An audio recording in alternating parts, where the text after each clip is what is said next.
On November 10th, 1995, 13-year-old Bradley Hansen left home for what was supposed to be a fun day with a friend. But he never came back.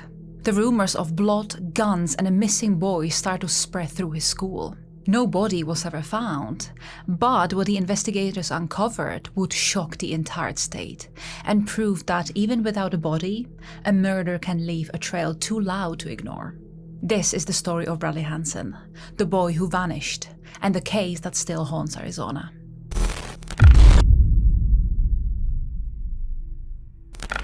It was a very early morning of Friday, November 10th, 1995, and 13-year-old boy named Bradley Hansen was just getting up and immediately began thinking of his day ahead. Bradley lived with his mom, Rhonda Michie, in Phoenix, Arizona, and together with one of his best friends, Jeremy Bach, he attended the Centennial Middle School. That morning was like no other though. It was Veterans Day, and so school was going to be closed. But just like most middle schoolers, Brad was more interested in what it meant for his day off rather than what it really represented for the nation. And this is exactly what was exciting Bradley the most. He had actually made plans with his friend Jeremy a few days before, where the boys agreed to meet up and spend the day together, not telling their parents.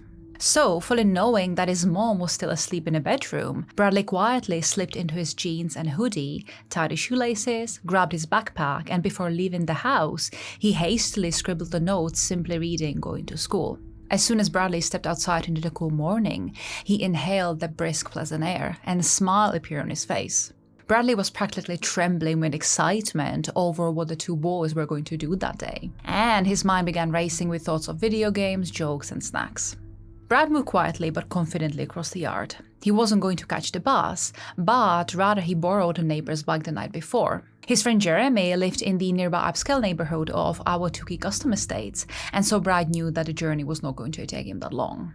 And so Brad picked up the bike and rode off into the cool morning, pedaling fast past the palm trees and stucco homes, thinking of the amazing day the two boys had ahead of them.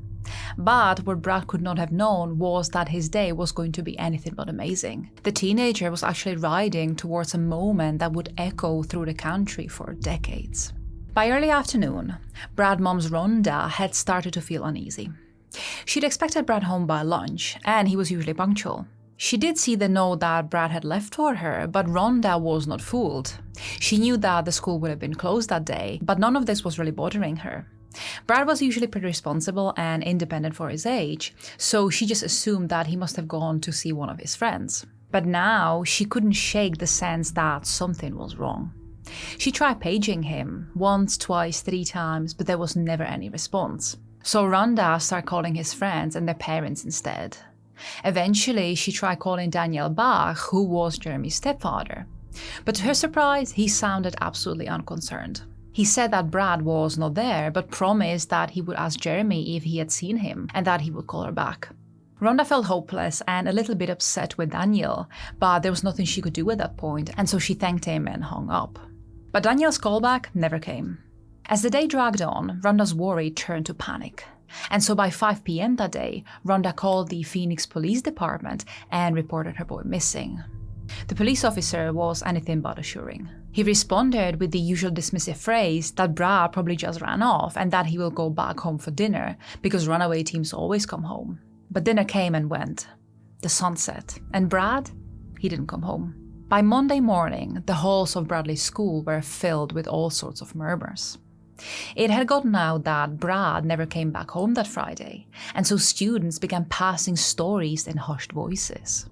Someone said that Brad had shot a gun at Jeremy's house, and someone else said that Jeremy himself tried hiding something in the trash and that there was a lot of blood. These stories eventually made it even to Rhonda, and so desperate she confronted Daniel Bach again. But the man remained calm. In a cold voice, he said that his guns were all locked up and all accounted for. And then he hung up. At that point, Rhonda was beside herself. She had no idea what to do anymore or who to turn to for more information. But then a surprise came. All of those talks at school affected one person more than anyone else. And that was nobody else than Jeremy himself. So that Monday evening, trembling and scared, he decided to make a phone call to Rhonda. He said that there had been an accident, and that Brad fired a gun in his house. But then Brad got scared and decided to run for it. Rhonda immediately began to press him for more information, but Jeremy's words were sparse. To Rhonda, something just felt off, and lots of questions began filling her head. If Brad had run away, then where was he? Why didn't he take any of his belongings with him? Or if he really was in trouble, why would he not contact anyone? Rhonda had a really good relationship with her son, so it made no sense to her that he would just leave without saying a word. This was not like Brad at all. Rhonda approached the police again and pleaded with them to treat the case seriously. She begged them to dig deeper, and she was sure that Brad had not just run away. And she was also certain that something must have happened at Jeremy's house. But without a body, the police had no crime, and Brenda's suspicions were not enough. So for weeks, the case was stalled. Tons of flyers went up, local news ran segments on Brad. The family held vigils, and Rhonda kept searching everywhere she could. But the official stance remained unchanged. Brad was just another runaway. But then, a glimmer of movement appeared when a call was made that would soon crack the silence. A sanitation worker was just going on about his day and work routine when he noticed a sticky red substance seeping from a trash bin outside of the bathhouse. This surprised everyone, and so crime scene investigators were dispatched to the house, where they began collecting any evidence they could find. When they opened the bin, they immediately noticed a putrid smell and 2 inches of liquid which looked like a mix of blood and body fluid. They took the bin away for testing, and when the results came back, it was indeed confirmed that there was blood on the bottom of it and that it was human. Armed with this evidence, the investigators secured a search warrant for Bach's house. They immediately went in and started searching it, but they soon would find a huge amount of chilling evidence to suggest that something terrible had really happened in there. The house was practically filled with signs of thorough cleanup. There was bleach, cleaning cloths, and disturbed furniture. So naturally, the investigators began to think that something had been covered up there. With still nobody found, they decided to re-interview Jeremy again. So the teenager was brought in, and the investigators started to press him hard. And this time, the detectives did not tread lightly at all. And so Jeremy's composure began to crumble, and eventually, he would confess. Jeremy said that he and Brad had argued over a girl they were both interested in, and because Jeremy could not think of anything better to do, he picked up one of his stepfather's guns, a .357 Magnum revolver, and it went off.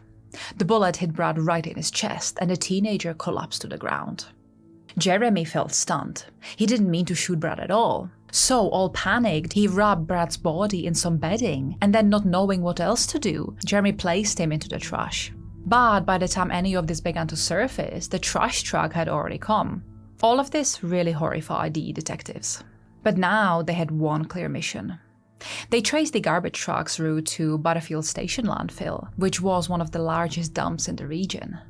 The idea that a child's body could be buried beneath hundreds of tons of refuse was horrifying, but also entirely plausible. A full-scale search was launched. Drones were flying over the landfill looking for any potential clues. Excavators were moving massive heaps of trash. And for months, hazmat-suited workers and forensic dogs combed through decomposing waste in triple-digit heat. The work was absolutely grueling and the air toxic. And after 2 months of searching, spending over $100,000, the results were devastating.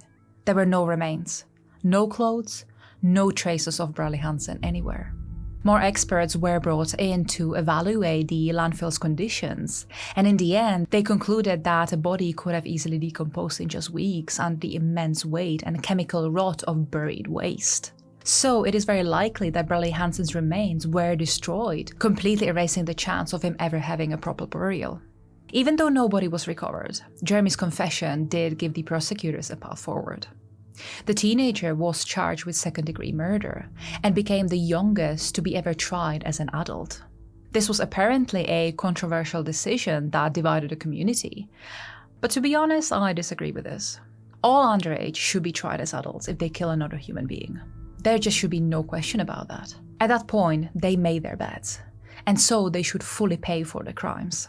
At the trial, Jeremy described what had actually happened on the 10th of November. He said that the boys were playing, and eventually argued about a girl Jeremy had dated for over a year.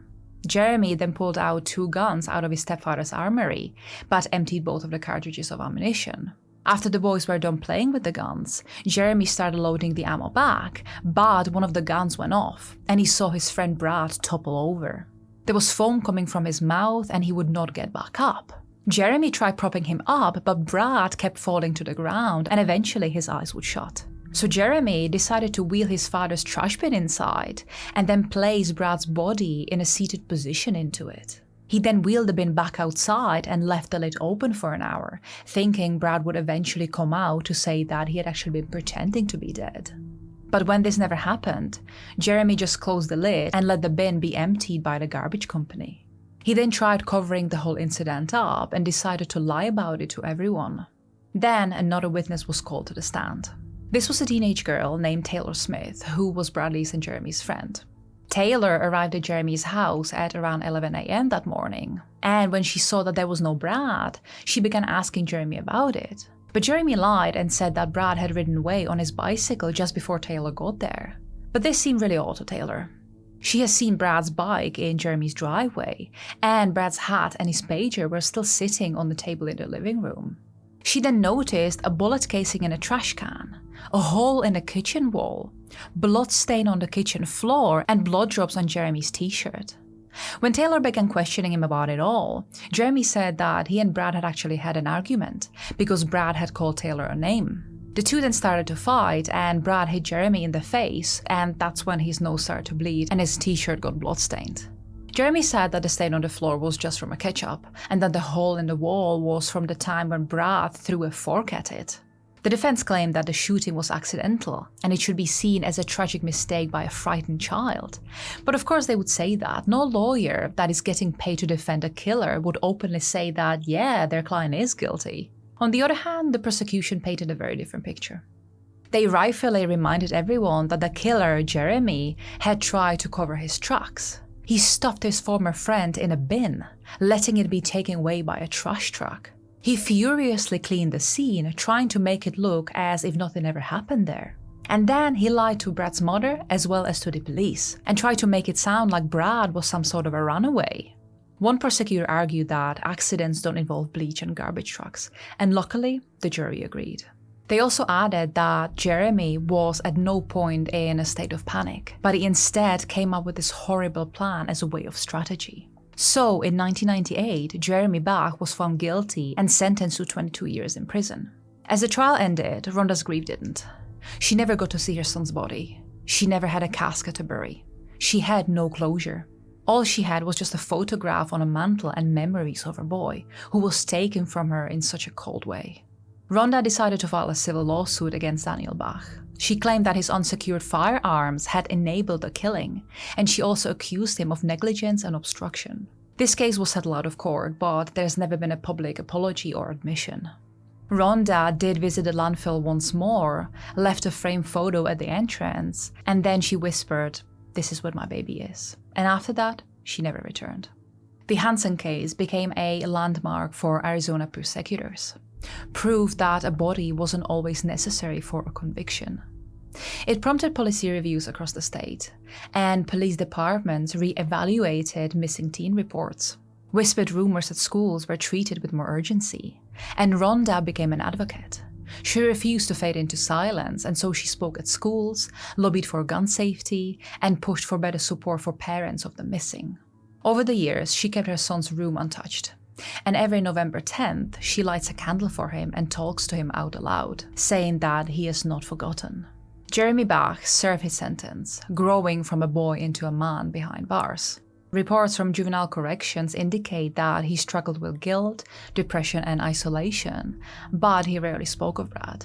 Bach was eventually released in 2018 on a parole, and his name now stirs quite unease in online forums dedicated to missing children. Some believe that Jeremy had no intention to kill, and others argue that he knew exactly what he was doing. But in the end, only 2 people knew the truth of that day, and only 1 came back. And so, there are no endings in cases like this, only echoes. Rhonda lives with questions she'll never have the answer to. The media eventually moved on, as did the neighborhood, but Rhonda and her pain remained. The boy who never came back home is now the story she tells the world. I'm really glad that the teenager got tried as adult, but I do wonder what he's doing now. I can't see a world where he would be a normally functioning human being, so it really makes me worried about what else he might do. What I would also like to know is whether Jeremy's stepfather helped cover up the murder.